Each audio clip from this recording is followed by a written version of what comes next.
திருவிடைதூர் திருவிடைமருதூர் மகாலிங்கேஸ்வர சுவாமி ரொம்ப விசேஷமான ஒரு ஸ்தலம்.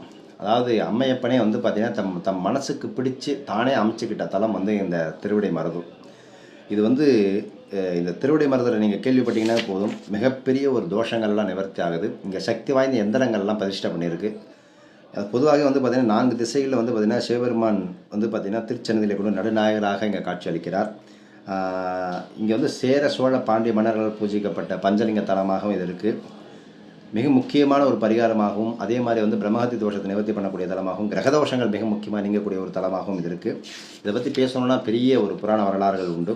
மிக முக்கியமாக இங்கே இருக்கக்கூடிய மூகாம்பிகை, அங்கே இருக்கக்கூடிய சனீஸ்வர பகவான், அந்த பிரகாரத்தில் இருக்கக்கூடிய தெய்வங்கள் எல்லாம் வழிபட்டு நீங்கள் வந்தீங்கன்னாவே மனத்துயரங்கள், கொடிய நோய் பிரச்சனைகள் வாழ்க்கையில் கண்டிப்பாக ஒரு மாற்றம் கண்டிப்பாக உண்டு. தொடர்ந்து 3 அமாவாசை 3 பௌர்ணமிக்கோ ஏதோ ஒரு டைமில் போயிட்டு வாங்க. நிச்சயமாக உங்கள் வாழ்க்கை மாறதை கண்கூட பார்க்கலாம். திருவிடைமருதூர் மகாலிங்கேஸ்வர சுவாமி.